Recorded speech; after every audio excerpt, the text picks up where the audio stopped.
പിറ്റേന്ന് രാവിലെ വർക്കൗട്ട് ചെയ്യാൻ വേണ്ടി ഇറങ്ങിയതാണ് അർമാൻ.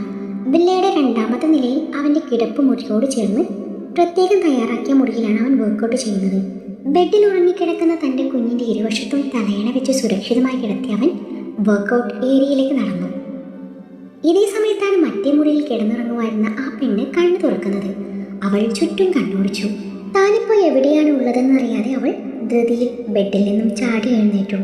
അതിനിടയിലാണ് മുന്നിലെ കണ്ണാടിയിലേക്ക് അവളുടെ കണ്ണുകൾ ഉടക്കുന്നത്. അതിലൂടെ കാണുന്ന തൻ്റെ പ്രതിബിംബത്തിലേക്ക് നോക്കിയപ്പോഴാണ് തൻ്റെ നെറ്റിയിലെ മുറിവ് അവൾ കാണുന്നത്. അവൾ നെറ്റിയിലെ മുറിവിലൂടെ വിരലോടിച്ചു. ഒപ്പം കയ്യിലെ ചെറിയ ചെറിയ മുറിവുകളും അവളുടെ ശ്രദ്ധയിൽപ്പെട്ടു. മുറിവുകൾ ഡ്രസ് ചെയ്തിട്ടുണ്ട്. തനിക്ക് എന്താണ് സംഭവിച്ചെന്ന് അവൾ ഓർത്തെടുക്കാൻ ശ്രമിച്ചു. തലേ ദിവസത്തെ ചില അവ്യക്തമായ രംഗങ്ങൾ അവളുടെ മനസ്സിൽ തെളിഞ്ഞു. രണ്ടുപേർ അവളെ പിന്തുടരുന്നതും അവരിൽ നിന്നും രക്ഷപ്പെടാൻ വേണ്ടി ഓടുന്നതിനിടെ ഏതൊരു വണ്ടിയുടെ മുന്നിൽ ചെന്ന് പെടുന്നതും പിന്നീട് ബോധം മറയുന്നതും ഒക്കെയും. അതിനുശേഷം തനിക്ക് എന്തായിരിക്കും സംഭവിച്ചിരിക്കുക അവൾ ചിന്തിച്ചു. ഇത് ആരുടെ വീടായിരിക്കും? ഇനിയിപ്പോൾ തന്നെ പിന്തുടർന്ന അവന്മാർ തന്നെയാണോ തന്നെ ഇവിടെ കൊണ്ടുവന്നിരിക്കുക? അവളുടെ മനസ്സിൽ പല ചോദ്യങ്ങൾ ഉയർന്നു. അങ്ങനെയാണെങ്കിൽ എത്രയും പെട്ടെന്ന് ഇവിടുന്ന് രക്ഷപ്പെടണം എന്ന ചിന്തയിൽ അവൾ പതിയെ മുറിയുടെ ഡോർ തുറന്ന് പുറത്തിറങ്ങി. അതിമനോഹരമായ ഇൻറ്റീരിയർ വർക്ക് ചെയ്ത വലിയ ഹാൾ. വീടിൻ്റെ ഭംഗി അവൾ ഒരു നിമിഷം നോക്കി നിന്നു. അവിടെങ്ങും ആരുമില്ലായിരുന്നു. ഇവിടെ നിന്ന് പെട്ടെന്ന് പുറത്ത് കിടക്കണം എന്ന തോന്നിൽ അവൾ ധൃതിയിൽ മുന്നിൽ കാണുന്ന സ്റ്റെയർ വഴി താഴേക്കിറങ്ങി. അതിനിടയിലാണ് ഒരു കൊച്ചു കുഞ്ഞിൻ്റെ കരച്ചിൽ അവൾ കേൾക്കുന്നത്. ആദ്യം അവളത് കാര്യമാക്കിയില്ലെങ്കിലും കുഞ്ഞിൻ്റെ നിർത്താതെയുള്ള കരച്ചിൽ അവളുടെ ഹൃദയത്തിൽ എവിടെയോ കൊളുത്തി വലിച്ചു. മുന്നോട്ട് ഒരടി നടക്കാൻ പറ്റുന്നില്ല. അവൾ കരച്ചിൽ കേൾക്കുന്ന ഭാഗത്തേക്ക് തിരിഞ്ഞു നടന്നു. ഒടുവിൽ കുഞ്ഞു കിടക്കുന്ന മുറിയുടെ അരികിലെത്തിയതും പാതി ചാരിയ ഡോറിലൂടെ അവൾ അകത്തേക്ക് നോക്കി. ബെഡിൽ കിടന്ന് കരയുന്ന കുഞ്ഞവളുടെ ശ്രദ്ധയിൽപ്പെട്ടു. വാവിട്ട് കരയുന്ന കുഞ്ഞിൻ്റെ മുഖം അവളെ നോവുണർത്തി. എന്ത് ചെയ്യണമെന്നറിയാതെ അവൾ ചുറ്റും കണ്ണോടിച്ചു. പഠിച്ചോനെ, ഇവിടെ ആരുമില്ലല്ലോ. ആ കുഞ്ഞ് ബെഡിൽ നിന്ന് വീണാലോ? യാന്ത്രികമായി അവളുടെ കാലുകൾ മുറി ലക്ഷ്യം വെച്ച് നീങ്ങി തുടങ്ങി. മുറിയിലെത്തി അവളുടെ കണ്ണുകൾ ബെഡിൽ കിടന്ന് കരയുന്ന കുഞ്ഞിലേക്ക് നീണ്ടു. അവൾ മുറി മുഴുവൻ കണ്ണോടിച്ചു. അവിടെയും ആരുമില്ലായിരുന്നു. അവൾ വീണ്ടും കുഞ്ഞിലേക്ക് നോട്ടം പായിച്ചു. കുഞ്ഞിനെ എടുക്കണോ വേണ്ടയോ എന്ന പോലെ ഒരു നിമിഷം ചിന്തിച്ചു നിന്നുവെങ്കിലും കുഞ്ഞിൻ്റെ കരച്ചിൽ കൂടി വന്നതും അവൾ ഒരമ്മയുടെ കരുതലോടെ കുഞ്ഞിനെ വാരിയെടുത്തു തൻ്റെ നെഞ്ചോട് ചേർത്തു. ഇല്ലട ബാവേ, കരയല്ലേ കരയല്ലേ. ബാവ പേടിച്ചു പോയോ? ഇല്ലട്ടോ, ഒന്നുമില്ല. ഓരോന്ന് പറഞ്ഞുകൊണ്ട് അവൾ കുഞ്ഞിനെ തൻ്റെ നെഞ്ചോടടുപ്പിച്ച് പതിയെ തട്ടിക്കൊടുത്തുകൊണ്ടേയിരുന്നു. പതിയെ പതിയെ കുഞ്ഞിൻ്റെ കരച്ചിൽ കുറഞ്ഞു വന്നു. അവൾ ബെഡിലിരുന്ന് കുഞ്ഞിനെ തൻ്റെ മടിയിലിരുത്തി ഏറെ വാത്സല്യത്തോടെ കുഞ്ഞിൻ്റെ മുഖത്തേക്ക് ഉറ്റുനോക്കി. കുഞ്ഞും അവളെ തന്നെ നോക്കിയിരുന്നു. ആ നിമിഷം അവൾ സർവ്വതും വിസ്മരിച്ചിരുന്നു. അത്രമേൽ ആ കുഞ്ഞവളെ സ്വാധീനം ചെലുത്തിയിരുന്നു. എന്തിനാ വാവ കരഞ്ഞ? വാവയുടെ ഉമ്മ എവിടെ? വാവയെ തനിച്ചാക്കി ആളെങ്ങോട്ടായി പോയേക്കണേ? കുഞ്ഞിക്കവൾ കൊഞ്ചിച്ചുകൊണ്ട് അവൾ ഓരോന്ന് ചോദിച്ചതും കുഞ്ഞവളെ തന്നെ നോക്കി വിങ്ങി തുടങ്ങി. അച്ചോടാ, സങ്കടായോ? ഇല്ലട്ടോ, ഇല്ല. കരയല്ലേ കരയല്ലേ, അവൾ കുഞ്ഞിനെ മാറോടടുപ്പിച്ചുകൊണ്ട് പറഞ്ഞു. പരിസരം മറന്നുകൊണ്ടവൾ ആ കുഞ്ഞിനെ കൊഞ്ചിക്കുന്ന നേരത്താണ് വർക്കൗട്ട് റൂമിൽ നിന്നും അർമാൻ പുറത്തിറങ്ങുന്നത്. ഡോർ തുറക്കുന്ന ശബ്ദം കേട്ടതും അവൾ ആ ഭാഗത്തേക്ക് നോക്കി. അന്നേരമാണ് അവൾ സ്വബോധത്തിലേക്ക് വരുന്നത്. അർമാനെ കണ്ടതും അവൾ ഞെട്ടലോടെ കുഞ്ഞിനെ എടുത്ത് എഴുന്നേറ്റു. തൻ്റെ മുറിയിൽ അവളെ കണ്ടതും അർമാൻ്റെ മുഖം ചുളിഞ്ഞു. അവൻ അവളുടെ അരികിലേക്ക് നടന്നു. ചോദ്യഭാവത്തിൽ അവളെ നോക്കി. എന്നാൽ അവൻ്റെ നോട്ടത്തിനർത്ഥം മനസ്സിലാവാതെ അവൾ നിന്ന് പരുങ്ങി. അവളെയും അവളുടെ കയ്യിലിരിക്കുന്ന തൻ്റെ കുഞ്ഞിനെയും അവൻ മാറി മാറി നോക്കി. നീ എന്താ ഇവിടെ? തികച്ചും ഗൗരവത്തിലായിരുന്നു അവൻ്റെ ആ ചോദ്യവും. അവൻ്റെ ചോദ്യവും മുഖഭാവവും അവളെ വല്ലാതെയാക്കി. എന്ത് പറയണം എന്നറിയാതെ അവൾ കുഴങ്ങി. ചോദിച്ചത് കേട്ടില്ലേ?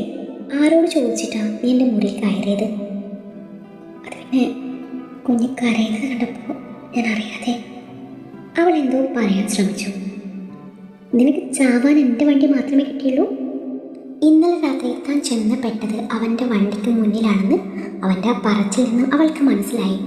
അവൾ മറുപടിയൊന്നും പറയാനാവാതെ തലയും താഴ്ത്തി നിന്നു. നിന്റെ പേരെന്താ? അമ്മാൻ. അവൾ പതിയെ മറുപടി പറഞ്ഞു. എന്തായാലും കൊള്ളാം. എത്രയും പെട്ടെന്ന് ഇവിടുന്ന് വിട്ടേക്കണം. ഇന്നലെ രാത്രി ഇറക്കി വിടാത്തതേ എൻ്റെ മര്യാദ. എങ്ങോട്ടാണെന്ന് വെച്ചാൽ പറഞ്ഞാൽ മതി, ഡ്രൈവർ കൊണ്ടുവിട്ടോളും. മറുപടിയായി പതിയെ അവളൊന്ന് മൂളി. അവൻ്റെ പറച്ചിൽ അവളെ അസ്വസ്ഥയാക്കി. എങ്ങോട്ട് പോകണമെന്നോ എന്ത് ചെയ്യണമെന്നോ അവൾക്കൊരു പിടുത്തമില്ലായിരുന്നു. കഴിഞ്ഞ ദിവസങ്ങളിലെ ഓർമ്മകൾ അവളെ വേട്ടയാടി തുടങ്ങി. അവൾ കുഞ്ഞിനെ മടക്കി പിടിച്ചു ചിന്തയിൽ മുഴുകി. അതെ, മോളെ ഇങ്ങ് തന്നെ, എന്നിട്ട് പെട്ടെന്ന് സ്ഥലം വിടും. അർമാന്റെ സ്വരമാണ് അവളെ ചിന്തയിൽ നിന്ന് ഉണർത്തിയത്. മനസ്സില്ലാ മനസ്സോടെ അവൾ കുഞ്ഞിനെ അവന് കൈമാറി. ആ നിമിഷം അവളുടെ നെഞ്ച് പിടയുന്നുണ്ടായിരുന്നു. അതിനിടയിൽ കുഞ്ഞ് അവളുടെ ഷോളിൽ മുറുക്കി പിടിച്ചിട്ടുണ്ടായിരുന്നു.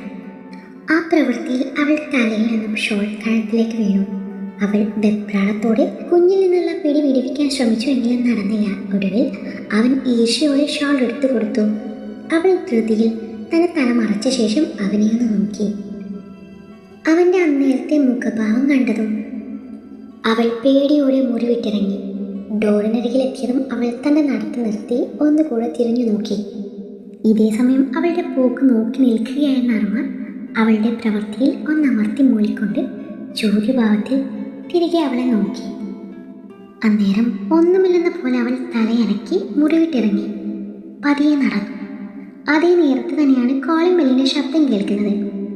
അബ്ദു, ആരാ വന്നതെന്ന് നോക്കിക്കേ. അതും പറഞ്ഞുകൊണ്ട് അർമാൻ കുഞ്ഞുമായി മുറിക്ക് പുറത്തെത്തി. അർമാൻ പറഞ്ഞത് കേട്ട് അബ്ദു ഡോർ തുറന്നു. അകത്തേക്ക് കയറി വന്ന ആശയെയും ഷെറിനെയും കണ്ട് അർമാൻ അവർക്കൊരു പുഞ്ചിരി കൈമാറി. ആശയും ഷെറിനും അമാലിനെ നോക്കി പുഞ്ചിരിച്ചു. ആഹാ, ആളിപ്പോൾ ഓക്കെ ആയല്ലോ, വേറെ കുഴപ്പമൊന്നുമില്ലല്ലോ അല്ലേ? ഷെറിൻ അമാലിൻ്റെ അരികിൽ വന്നുകൊണ്ട് ചോദിച്ചു. ആളാരാണെന്ന് മനസ്സിലായില്ലെങ്കിലും ഒരു കുഴപ്പമില്ലെന്ന പോലെ ഷെറിനെ നോക്കി അവൾ തലയിറക്കി. ഡോ, താൻ ഇവളെ ജംഗ്ഷൻ വരെ ഒന്ന് ഡ്രോപ്പ് ചെയ്തേ. അന്നേരം അകത്തേക്ക് കയറി വന്ന ഡ്രൈവറോടെന്ന പോലെ അർമാൻ പറഞ്ഞു. അർമാൻ്റെ പറച്ചിൽ കേട്ട് ഷെറിൻ്റെ മുഖം ചുളിഞ്ഞു. എന്നു അമിക്കരുത്, ഇങ്ങനെ കണ്ണു ചോരയില്ലാതെ സംസാരിക്കുന്നത്. ഇന്നലെ അമിക്കയുടെ വണ്ടിയാണ് ഈ കുട്ടി ഇടിച്ചത്. ഈ കുട്ടി ഈ പരിക്കും വെച്ച് എങ്ങോട്ട് പോവാൻ? അർമാൻ പറഞ്ഞതിനോട് ഷെറിൻ യോജിക്കാനായില്ല. അതെനിക്ക് എങ്ങനെ അറിയാം? എങ്ങോട്ടാണെന്ന് വെച്ച് പോയിക്കോട്ടെ, അതെന്നെ ബാധിക്കുന്ന കാര്യമേ അല്ല. ഇന്നലെ എൻ്റെ വണ്ടിക്ക് മുന്നിൽ ചാടിയതും പോരാഞ്ഞേ ഒരു ദിവസം ഞാൻ എൻ്റെ വീട്ടിൽ അഭയം കൊടുത്തു. അതെൻ്റെ മര്യാദ. ഇതിൽ കൂടുതലൊന്നും എൻ്റെ ഭാഗത്തുനിന്ന് പ്രതീക്ഷിക്കണ്ട. അർമാൻ തൻ്റെ ഭാഗം വ്യക്തമാക്കി. ആഷിക, ഒന്ന് അമ്മയ്ക്ക് പറഞ്ഞ് മനസ്സിലാക്ക്. കുട്ടിയുടെ ബോഡി ഭയങ്കര വീക്കാണ്. പ്രോപ്പറായി ഭക്ഷണവും ഉറക്കവും ഇല്ലാഞ്ഞിട്ടാണത്. ഇനിയിപ്പോൾ നിങ്ങളെവിടെ നിന്ന് ഇറക്കി വിട്ട് ഈ കുട്ടിക്ക് എന്തെങ്കിലും സംഭവിച്ചാൽ ഒരു പക്ഷേ നിങ്ങളായിരിക്കും അതിന് ഉത്തരം പറയേണ്ടി വരിക. അതുകൊണ്ട് കുറഞ്ഞത് 2 ദിവസം ഈ കുട്ടിയുടെ താമസിപ്പിച്ചേ മതിയാവും. ഷെറിൻ പറഞ്ഞതിനോട് അർമാന് വിയോജിപ്പുണ്ടായിരുന്നു. അതിനാൽ അവൻ മറുപടിയൊന്നും പറഞ്ഞില്ല. ഷെറിൻ സഹായത്തിന് എന്നവണ്ണം അന്നേനെ ആശയെ നോക്കി. എടാ, അവൾ പറയുന്നതിലും കാര്യമില്ലേ? ആശയെ അർമാനെ പറഞ്ഞ് മനസ്സിലാക്കാൻ ശ്രമിച്ചു. എന്ത് കാര്യം? എനിക്ക് ശരിയെന്ന് തോന്നുന്നത് ഞാൻ പറഞ്ഞു. അർമാൻ തൻ്റെ വാക്കിൽ ഉറച്ചു നിന്നു. ഒരു ഡോക്ടർ എന്ന നിലയിൽ എനിക്ക് പറയാനുള്ളത് ഞാനും പറഞ്ഞു. ഷെറിനും വിട്ടില്ല. ആഷിക്കയുടെ സ്ഥാനത്താണ് ഞാൻ അമ്മിക്കയെ കാണുന്നത്. തിരിച്ചു അമ്മിക്ക എനിക്ക് അതേ സ്ഥാനം തന്നിട്ടുണ്ട്. ആദ്യകാലം വെച്ച് പറയാണെന്ന് കൂട്ടിക്കോ. ഈ കുട്ടിയെ അങ്ങനെ ഇറക്കി വിടാനൊന്നും പറ്റില്ല. ഈ കുട്ടിയുടെ ഹെൽത്ത് കണ്ടീഷൻ വളരെ മോശമാണ്. ഇനിയിപ്പോൾ അമ്മിക്കയ്ക്ക് ഈ കുട്ടിയെ ഇവിടെ നിർത്താൻ ബുദ്ധിമുട്ടാണെങ്കിൽ പറഞ്ഞാൽ മതി, ഞാൻ ഞങ്ങളുടെ വീട്ടിൽ നിർത്തിക്കോളാം. അതിനു മുൻപ് എനിക്ക് കുട്ടിയോടൊന്ന് സംസാരിക്കണം. ഷെറിൻ പറഞ്ഞത് കേട്ട ആഷി ഇവളെന്ത് ഭാവിച്ച എന്ന പോലെ അവളെ നോക്കി. ഷെറിൻ അമാലിൻ്റെ കൈയും പിടിച്ച് തൊട്ടരികിലെ മുറിയിലേക്ക് നടന്നു. ഷെറിൻ്റെ കൂടെ നടക്കുന്നതിനിടയിൽ അമാൽ അർമാനൊന്ന് തിരിഞ്ഞു നോക്കി. അന്നേരം കത്തുന്ന നോട്ടമാണ് തിരികെ അവൾക്ക് ലഭിച്ചത്. അതെ, ഞാൻ പൊയ്ക്കോളാം. ഷെറിനിൽ നിന്നുള്ള പിടി വിടുവിച്ചുകൊണ്ട് അമാൽ പറഞ്ഞെങ്കിലും ഷെറിൻ അതൊന്നും ശ്രദ്ധിക്കാതെ അമാലിൻ്റെ കൈയും പിടിച്ച് മുറിയിൽ കയറി ഡോറടിച്ച് ലോക്ക് ചെയ്തു. ഷെറിൻ അമാലിൻ്റെ മുറിവൊക്കെയും പരിശോധിച്ചു. അതിനിടയിൽ അവളോട് കാര്യങ്ങളൊക്കെയും ചോദിച്ചറിയുന്നുണ്ട്.